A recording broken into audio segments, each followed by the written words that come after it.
Good evening, I'm YAMO. Tonight, we examine a question that reshapes how medical history is usually told. Why did European medicine follow Ibn Sina, a Muslim physician from the Islamic world, for centuries, often longer than it followed its own medical traditions? The answer matters because modern medicine did not emerge in isolation. It was built through systems that worked, were trusted, and delivered results. Ibn Sina's work endured in Europe not because of admiration alone, but because it solved problems European medicine could not. Ibn Sina, known in Europe as Avicenna, lived from 980 to 1037. His most influential work, the Canon of Medicine, became the standard medical reference across Europe from the 12th century well into the 17th century. In some universities, it remained required reading even after the Renaissance began questioning other medieval authorities. This was not accidental.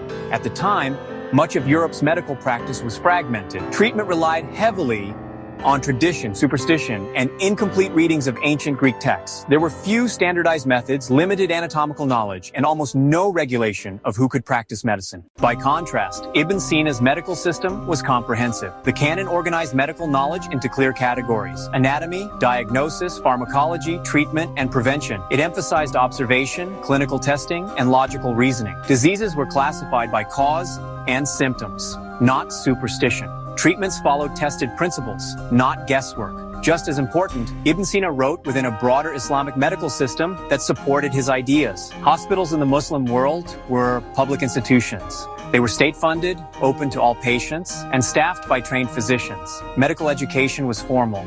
Doctors were examined and licensed. Poor outcomes were investigated. This created accountability. Europe encountered this system through translation.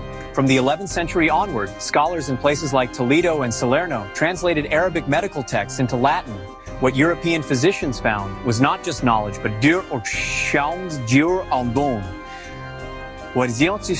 structure. The canon functioned as a complete operating manual for medicine. Universities needed standardized textbooks. Courts and cities needed reliable physicians. Ibn Sina's work provided both. It offered clarity where Europe had inconsistency, and method where Europe had tradition without testing. Crucially, European medicine followed Ibn Sina not because Europe lacked ancient knowledge, but because Islamic scholars had already organized, corrected, and expanded that knowledge.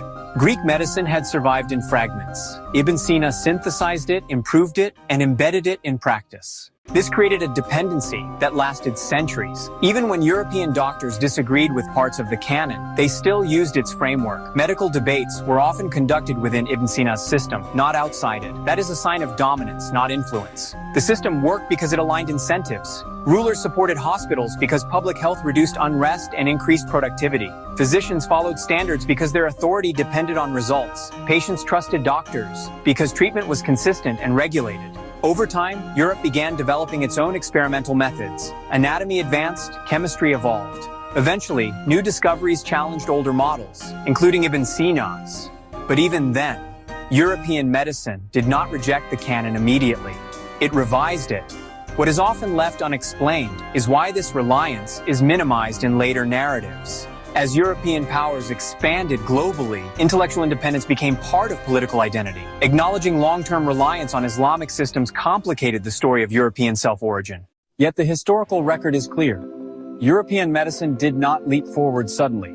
It followed a proven system until it could replace it with one equally structured and accountable. This matters today because healthcare is still about systems, not genius alone. Licensing, public hospitals, standardized training, and patient protection are not modern inventions. They are inherited mechanisms, refined over time. Understanding why Ibn Sina's medicine endured helps explain why trust in systems matters more than individual breakthroughs. It also reminds us that progress often comes from adopting what works, regardless of its origin. For History Watch, I'm YAMO. Good night.